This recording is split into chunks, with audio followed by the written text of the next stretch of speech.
What is that? Noticed anything strange in the sky lately? If you answered yes, you're not alone. We have an active member of the military telling us that they have UFO sightings all the time. Holy. There are three big unanswered questions that all of humanity wants to know the answer to. Is there a God? What happens when we die? And have we made contact with extraterrestrials? Come check this out. That's insane. Is there any logical explanation what that thing is? No. There are things the government does not share with us. The site of a secret government project. It's just a huge mystery. Some of it are things we have a right to know. Mira, ya se bajó más rápido, ¿ya viste? These guys sound scared. Now I want to know, is my family safe? Is our planet safe? We have to find the answers ourselves. There's something going on. This is uncharted territory. It doesn't look normal to me what's happened here.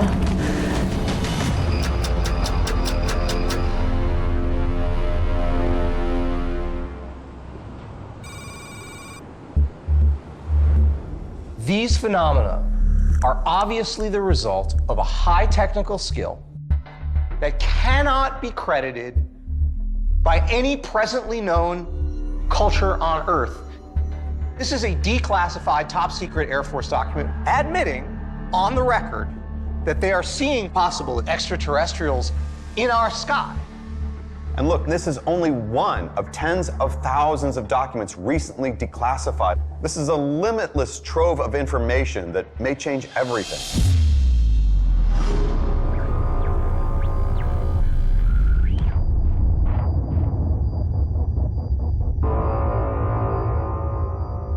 ATIP, Advanced Aviation Threat Identification Program. Since I first heard about that program, I became obsessed with it. It was a bombshell. Why would the government do that? Why would they invest that money? Why would they invest that effort? As a guy who spent his life handling government secrets, there's only one reason. Because they thought there was something to investigate. Mike Cole is a 16-year intelligence veteran with the FBI, DIA, and CIA, who was on the team that dismantled Osama bin Laden's terrorist network. I led the intelligence effort at a fusion cell in Baghdad. I was responsible for bringing together all of these disparate pieces of intelligence so that we could hunt down terrorists. I solved puzzles. So now that the ATIP program is revealed, I'm going to get to the truth, however the data takes me. My gosh, look at that thing. As part of the ATIP program, a series of videos captured by U.S. military were released. Oh my gosh, dude. Wow, look at the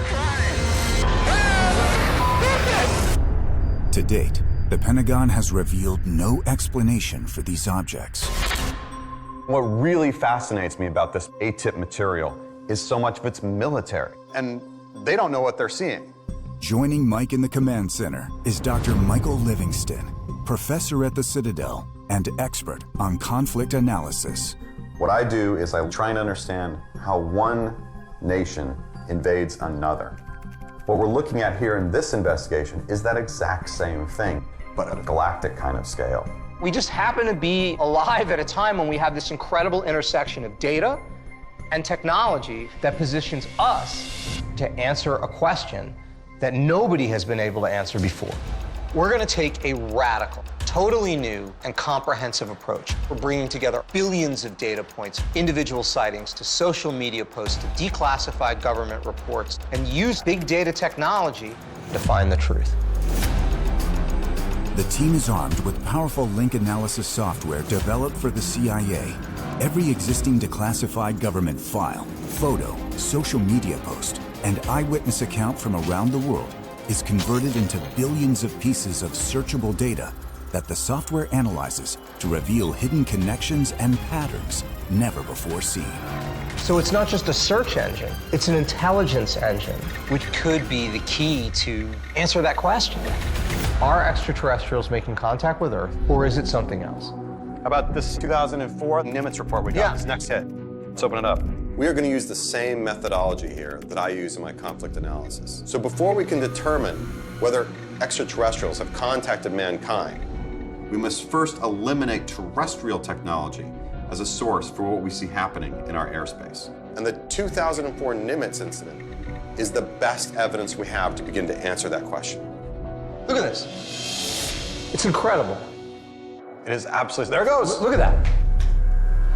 In 2004, the USS Nimitz aircraft carrier was stationed off the coast of San Diego, California, when one of the ship's fighter jets engaged a strange object in the sky, capturing footage of the incident on its infrared camera. This is not some crazy person with their cell phone on Instagram, right? This is a $15 billion aircraft carrier with its radar systems, everything state of the art. What is that? At this point, there's one main witness who's been talking about this, Commander David Fravor. He's on one of those first FA-18s that goes out and actually encounters something. So as we get to about here, about 12 o'clock, is about the time I start pulling my nose onto it. At about here, it goes, and it's gone. Fravor has done that interview again and again and again, right? You know, this is the guy who likes to talk. Yeah. We need to find the guy whose story hasn't been on every news outlet, who can answer the question, is what we saw in that video evidence of something extraterrestrial operating in our airspace? You got it. The link analysis software digs through millions of declassified military documents to uncover senior personnel that had a high probability of serving at the time of the Nimitz incident. Pull up that declassified Air Force document. Roger that. Kevin Mark Day. Supervisory Air Intercept Controller, 9 years on that system. And this is the guy on that radar that day. Where's he located? Oregon. All right, let's get a team on the ground in Oregon.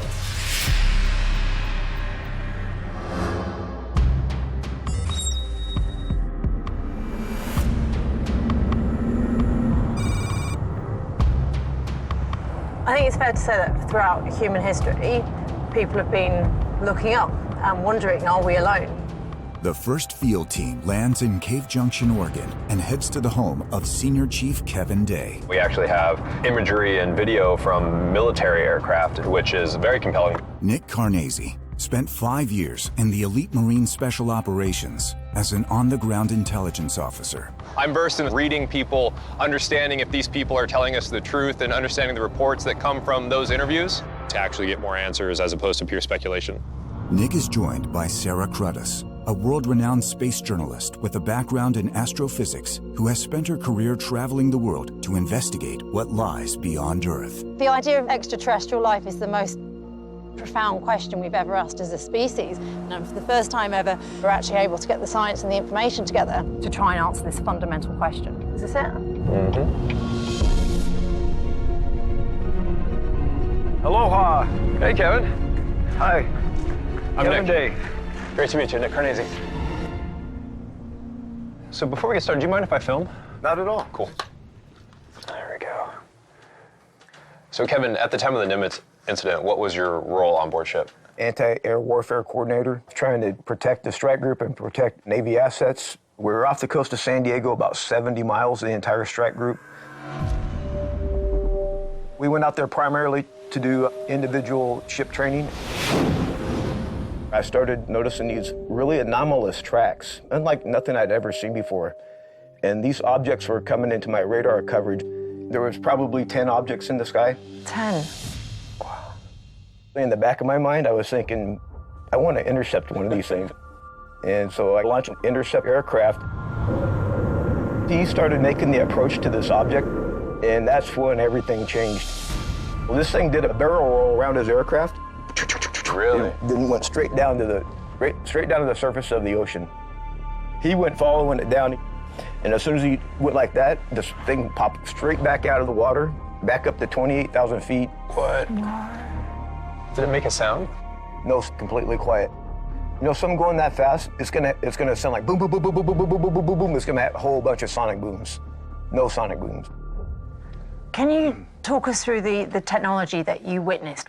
If you can imagine a 47-foot-long Tic Tac, they didn't have any wings, they didn't have any propulsion system. They could travel from point A to point B in a matter of a second, even though it was miles and miles and miles away. And if anything biological would have been in that thing, given Newtonian physics, classical physics, it would have turned you into mush. There's no way you could withstand that type of G-force. I think the human body can withstand about 8 Gs. This thing had 1,350 Gs. You'd have been paced. It literally gives me chills listening to this. I mean, it's absolutely extraordinary. The fact that we have military personnel that witnessed multiple objects, and not only were they eyewitnesses personally, but we have it on official DoD video, it doesn't get better than that. How does it make you feel to have seen something like this, which after all these years you still can't identify? It makes me concerned, because if these things would have been hostile, I may not even be here right now. They totally had every advantage on us.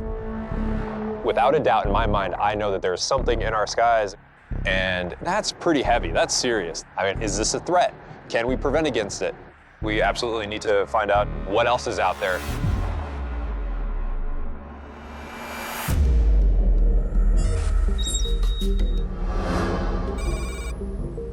They could travel from point A to point B in a matter of a second, unlike nothing I'd ever seen before. 1,350 Gs, that's over 100,000 miles an hour. That's insane. There's something else that I think is really interesting that we're getting out of this. He says there's no sound. And it makes sense that he's not hearing a sound. Yeah, he's in a closed radar room 3 decks below in the middle of an aircraft carrier. Right. But there should be a sound. Something moving that fast through our air makes sound. A very big sound. But our atmosphere is a substance, and that substance acts against objects moving through it. Look at our own space shuttle. When it enters our atmosphere, it makes a truly loud boom. And it's only moving at 17,000 miles an hour. If craft are moving through our atmosphere at these extraordinary speeds, sound could be the key to tracking them. Right. So let's get on the link analysis software and search for abnormal sounds that are coming from the sky, because that's the key. Yeah, let's take a look. All right. Punching in bang, roar, buzz. And connected to UFO sightings from all around the world. Okay. Let's see what we get. Getting a lot. It's a lot of data, man. Okay. Results. Oh. We've got odd noises from around the world. We'll start with Moscow. All right.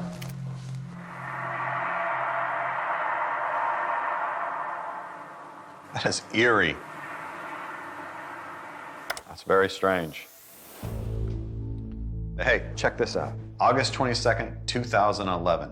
We have 5 abnormal sounds that are picking up on our results, all on the same day. Huh. There's not more than one on any other day. This is a clear anomaly. What's Tampa Stadium? Is that Yeah, it's a sports stadium. Capacity of around 30,000 people. Can we pull it up? Yeah.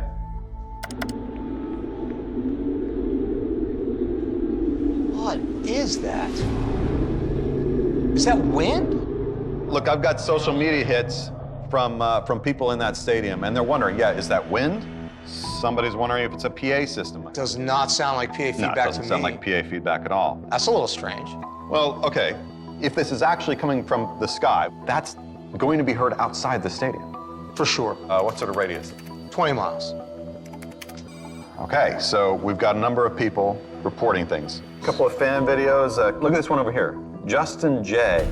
Same date, St. Petersburg, Florida, a few miles away. Can anyone else hear that outside? Outside. If this guy 5 miles away can corroborate that he heard the same sound, then we're looking at something bigger.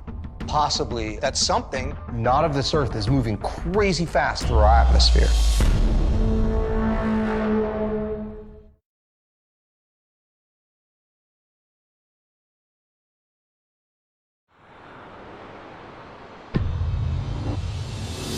Bring up that classified Air Force file. There you go. CIA veteran Mike Cole and conflict analyst Dr. Livingston have launched an unprecedented global investigation using powerful CIA link analysis software to uncover evidence of extraterrestrial contact with Earth.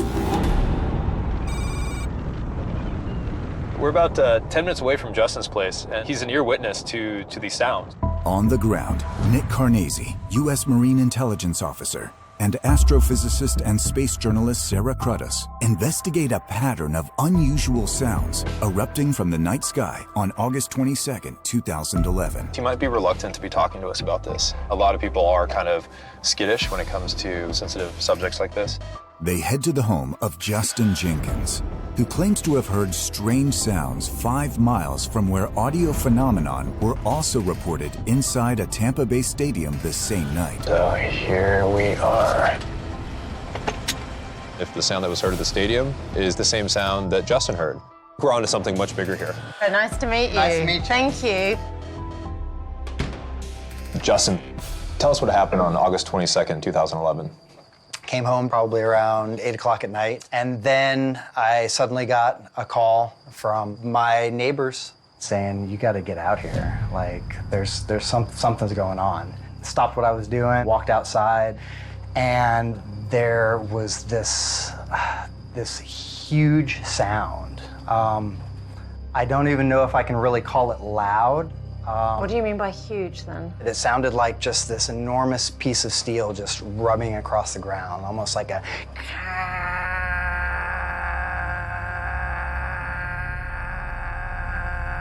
but almost off in the distance. Could you feel it? Well, that's initially what I thought. Something this big of a sound, you'd feel vibration, you'd feel the ground moving, but there was nothing. It was still. And could you get a sense of where it was coming from? I got into my car and I tried to drive around to pinpoint exactly where it was coming from. And every time I got out of the car, it was everywhere. It was just all around us. And it seemed to be coming out of the sky. Have you ever experienced anything like this? There's all kinds of sounds around here. There's an Air Force base right across the bay. So we get jets flying over all the time. This was nothing like that. I've never heard anything like this. Man, I wish we could hear it. I know. My neighbors, they were actually recording it with their camera phone. Downloaded it from the phone onto a zip drive. Are you ready? Ready? This is the noise. What is that? I hope the video is picking it up. And then it trails off there. This is very compelling to me. This sounds exactly like the sound of the stadium. It's amazing. On top of that, we're over 5 miles away, so right away that rules out, any speaker malfunction inside the dome, any wind causing that. It made me think, what's out there and what's close? Things that are right at our doorstep.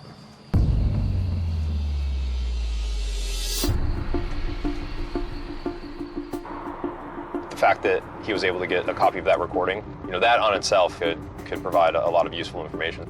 But I feel like we can't hear it very well because there's a lot of background noise, so it'd be interesting to see maybe we can get like an expert in forensic acoustics and see if we can actually try and isolate the sound and figure out exactly what it is.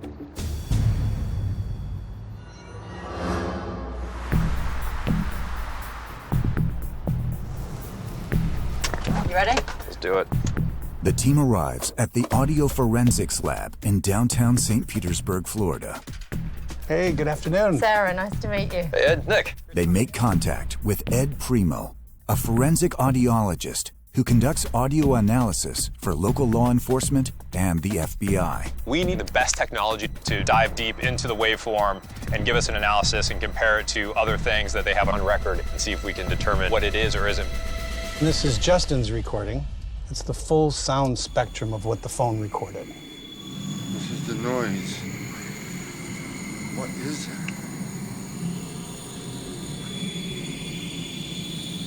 This is actually the audio track. And what we're looking at here is a spectrogram.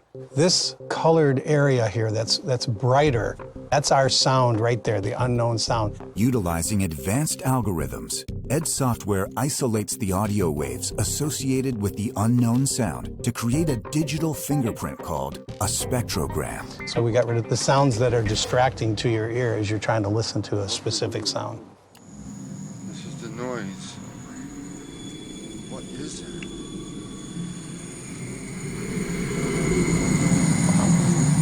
very unique. Now, the video that we have from the stadium, can we compare those two? Yes, we can. So this is the stadium recording without the high frequencies. This is just our unknown sound. This is Justin's recording. And it's occurring between 100 hertz and 300 hertz. And when we look at the other recording, it's the same frequency. we see the same frequency, which is one of the reasons why I believe they're the same. The spectrograph clearly shows that these two sounds, the one at the stadium and the one that Justin recorded, are the same sound. That's a big deal. There's obviously something coming from the night sky that we can't yet explain. We can rule out an airplane, a train, anything that moves to create sound. Ed runs the spectrogram of the unknown sound through a database of 10,000 spectrograms of natural and man-made sounds from Earth. Planes, ambulance, fighter jets. To determine if there is a match. Wind is the only thing that I discovered that's similar. But then we can see that wind oscillates. It goes up and down in tonality. When we look at our sound, it's very narrow and very consistent along the bottom, between 300 and 100 hertz. And it's not oscillating. This is why I believe it's not wind. So, do you have any idea basically what it is? It doesn't sound like anything that I've experienced before. In how many years? 35 years I've been practicing. So in 35 years of practicing, you've never heard something like this sound? No. This is giving me chills. This sound does not match any terrestrial sound. Like, let that sink in. Ed is an audio forensics expert who's been analyzing sounds for over 3 decades. And the fact that he doesn't know what caused this sound, I mean, if that doesn't motivate you to want to dig deeper, I don't know what will.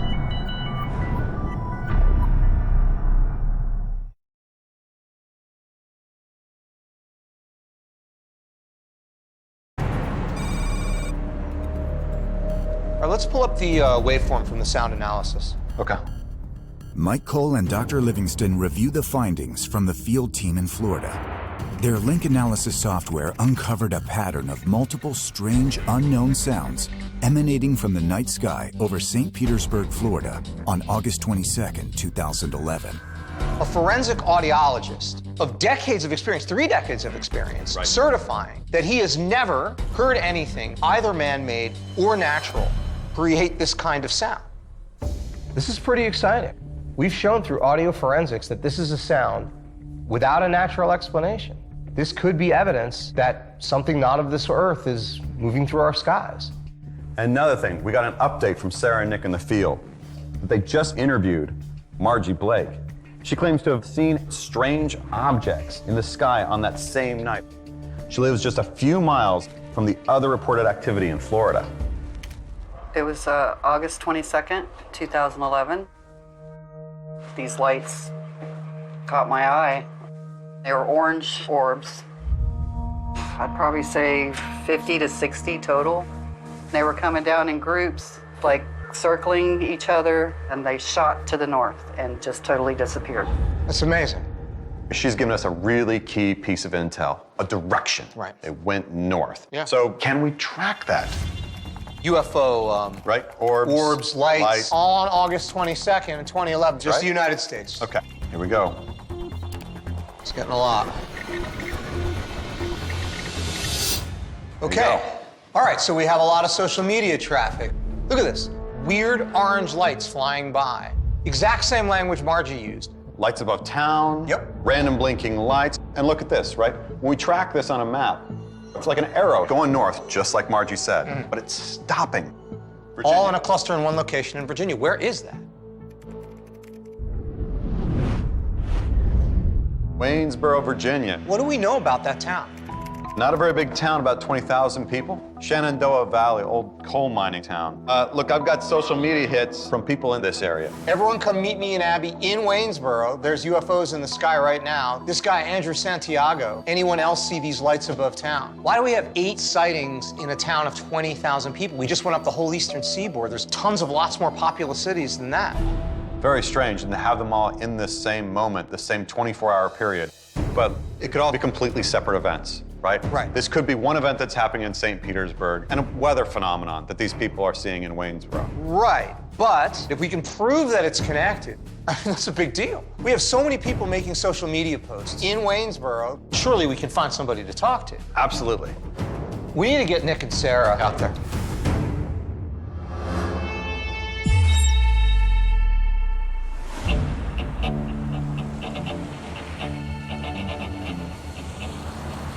Crazy, like 24 hours ago we were in Florida, and now we're in the mountains in Virginia, and the weather reminds me of home. Nick and Sarah head to the home of local Waynesboro resident Andrew Santiago, who reported on social media seeing strange lights above town on the night of August 22nd. The fact that we've had so many sightings that seem to one leads to another, that's very compelling to me. This might be this one right here. Are these sightings in the small town of Virginia connected to this larger pattern we see moving up the East Coast? And if so, is this small town in Virginia where the answers lie? Andrew? Yeah. Hey, I'm Nick. Hi. May we come in? Yeah. Do you mind if I take out a camera and set it up? That's fine. Cool. How did you guys happen to find me? A lot of research. So we've been looking into these events that occurred around the 22nd of August. That's why we're really curious to learn more about what you experienced. I was living with my brother at the time, and him and his wife had just went to bed. I was playing video games. I was, getting a little tired, so I turned the TV off and got ready for bed. The room lit up, I didn't know what was going on, so I looked at the door to see if my brother had opened my door, and the door was still shut, and that's when I noticed that the light was coming through the blinds, like enough to light up the room to where as if it was daylight outside. And as soon as I get into the hallway, my brother and his wife are standing there. I said, "Did you see the light?" He was like, "Yeah, it was bright enough to wake us both up." You sure it wasn't a dream? Unless we was both dreaming the same dream. Our rooms are different sides of the house. It lit up both sides of the house at the same time. So it's an all-encompassing light? Yeah, directly above the house. Have you seen shooting stars before? Yeah, I see them a lot. Do you think it could have been anything like that coming into the atmosphere? I don't know what kind of sound they make when they come into the atmosphere. And I couldn't forget what it sounded like. Really? What did it sound like? And it was like a roaring, rumbling sound. Was it kind of in the background? Yeah, like in the distance, like way off. That's interesting. Andrew was describing both hearing something and seeing something. And his description is very similar to what we heard in Florida. I mean, this is huge. Now we have a clear connection here. For whatever reason, almost all roads lead to Waynesboro, and the question is why? Do you guys think you know what it was? We can't give you the answers just yet as to what it is, but we're going to help.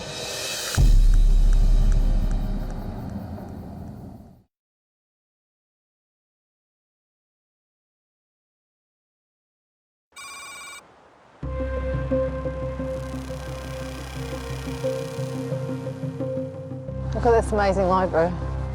Former U.S. Marine Intelligence Officer Nick Carnesi and astrophysicist and space journalist Sarah Cruddas are on the ground in Waynesboro, Virginia, where a pattern of strange sounds and sightings on August 22, 2011 has led them to this small town in the Shenandoah Valley. Why is it that we have a series of both audio and visual sightings all on the same day, all ending up here? What the hell is going on in Waynesboro that's causing this to happen? The team has been granted access to the city archives, which houses local documents from the last 200 years.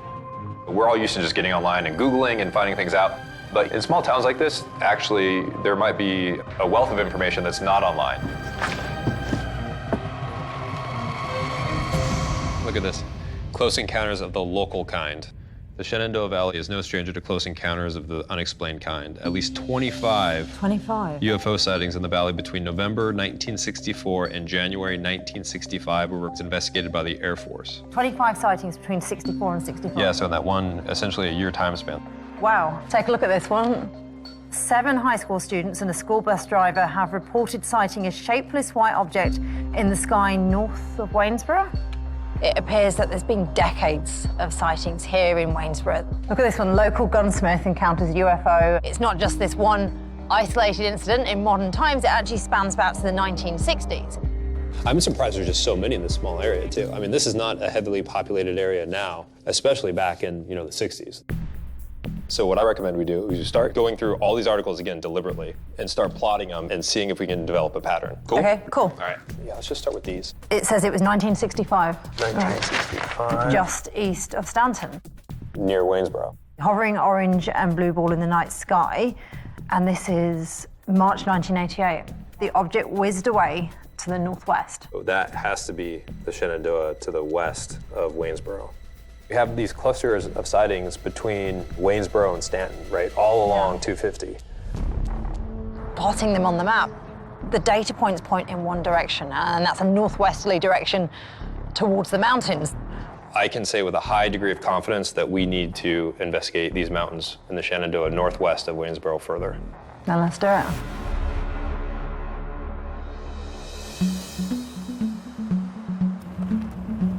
This is a huge area. The team arrives at the section of the Shenandoah Mountains, located northwest of Waynesboro. Actually, it's right up here. We'll just pull over and take a look. Shall we?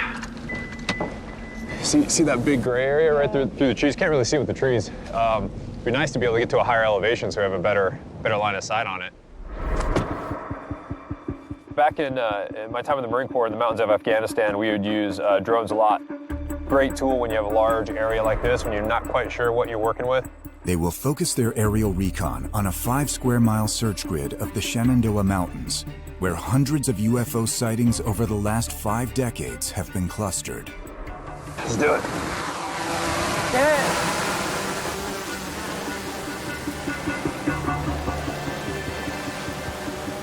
Right now, we're just getting a high altitude look down to see if anything initially pops up at us. And then we'll start searching grid by grid here. So far, it looks like we have some trails, but I mean, the trees are just so closely packed, it's just like a blanket of gray. Yeah, I'm just not seeing anything. I'm gonna go ahead and switch into thermal. The team utilizes the drone's thermal sensor, which can identify anomalies through minute variations in temperature. Hey, wait, this is interesting. Look at that, there's a little signature there. I mean, that's odd. Like a 30 to 40 degree temperature difference. If you look at the gradient, see? What is that? I'm gonna climb a little bit, see, yeah, hey, wait, hold on, look at that. Look, there's more. There's like 1, 2, 3, 4, yeah. Almost looks like it's maybe emanating from something, but I just can't tell. And there's nothing visibly that it would explain that. I'm not quite sure what's causing these heat anomalies. But we have this cluster, they're 40 degrees warmer than the surrounding area. We need to understand what's going on here, because this could be why this is such a hot spot for these unusual sightings. Armed with climbing gear, the team heads to the location of these visual anomalies. I think we're going to lose light before we get there. Yeah.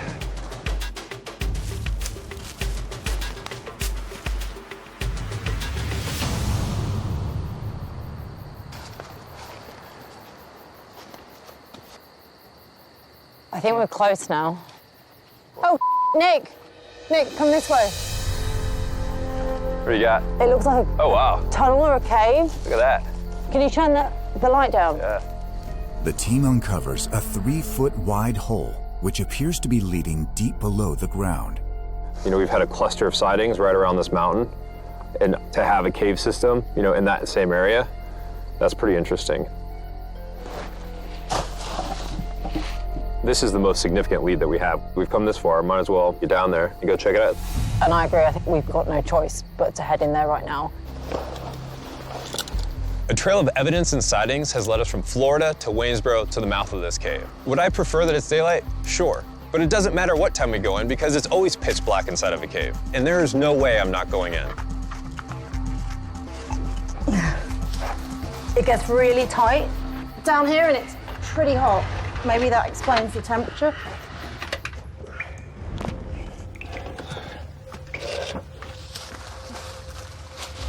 It just keeps getting smaller and tighter. Just take it slow. I don't know what we're getting ourselves into. Yeah, this is something else, huh?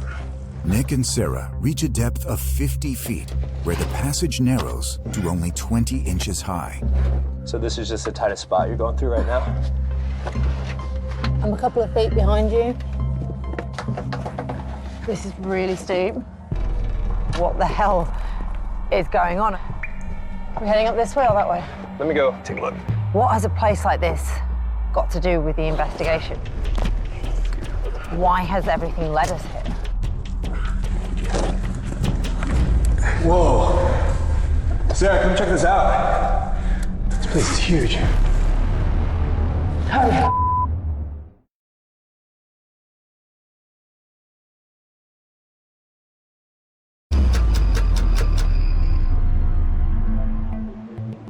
While searching the Waynesboro archive, Nick and Sarah uncovered one of the first reported UFO sightings in the town's history.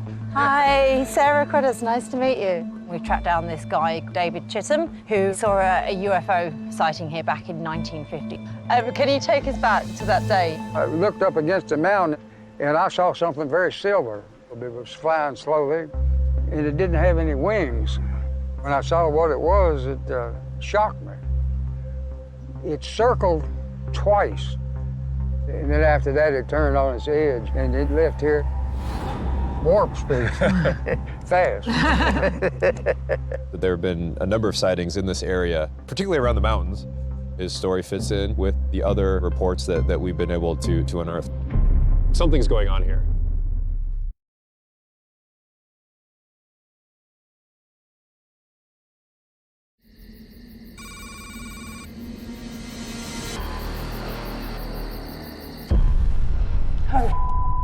What is this? Nick and Sarah are deep inside a cave system below the Shenandoah Mountains, investigating a pattern of sights and sounds that occurred on August 22, 2011. The cave system lies below the exact location where UFO sightings have clustered for decades. It's huge. Can you see the stalactites up there? Yeah.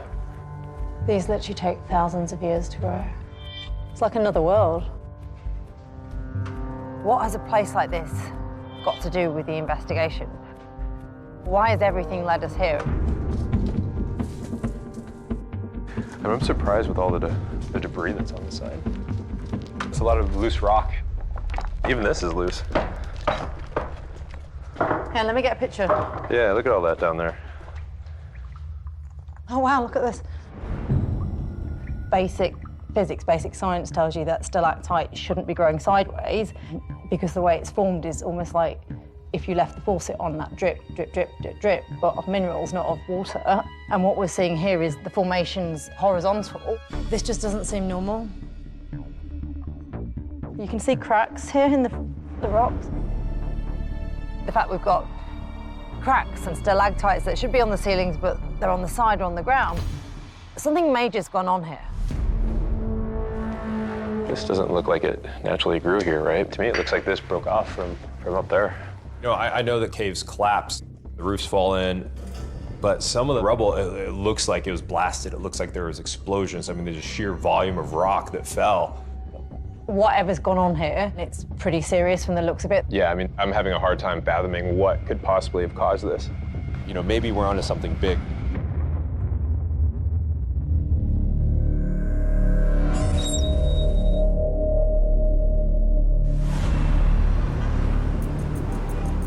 We got some photos from Sarah and Nick from the field. Can you pull those up? On it. The damage is pretty extensive. It really is. There was either a bomb went off in there or there was a major earthquake. I can check the U.S. Geological Survey. They keep track of all that. There's a lot of earthquakes on the eastern seaboard. Small ones, usually kind of things that nobody notices. Check this out. 5.8 magnitude earthquake in central Virginia. Not gonna believe the date. 23rd of August, 2011. Same 24-hour period. You gotta be kidding me. 5.8 earthquake. That's a really rare magnitude for this area. The biggest that had been hit in this area in 150 years. Tens of millions of people from Florida to Maine felt this thing. This is the earthquake that damaged the Washington Monument. We've got video from inside. Look at that rubble coming down. This happened in the same 24-hour period as the cluster of sightings in Waynesboro. How is this connected, if it's connected, to what we've been seeing so far. Where did this earthquake originate? Epicenter is Mineral, Virginia. Where's that? 50 miles from Waynesboro. 50 miles from Waynesboro on 50 the miles. same 24-hour period. We have unexplained sounds that have never been heard before, just miles away from an eyewitness seeing flaming orbs in the sky. We track sightings of those orbs up the coast to Waynesboro, Virginia, where there's a cluster of sightings, and that just so happens to be the epicenter of the most significant seismic event on the east coast of the United States. This is amazing. That's coincidence on top of coincidence on top of coincidence. If this is a coincidence, it's a big coincidence. We've potentially unlocked the first piece in a much bigger pattern, a whole new avenue of exploration that may be moving us closer to answering the question, have we made contact with extraterrestrials? What are we looking at here?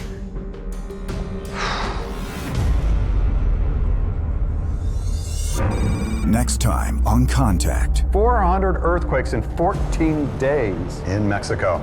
Dozens of people claim to have seen an unidentified flying object. 4, 5, 6, 7, 8. Look how many there are. These guys sound scared. There is something going on in the jungles of Rio Blanco. He doesn't know what it is. This substance known as star jelly. This jelly is found in one specific area in the jungle. Look at this. Whoa.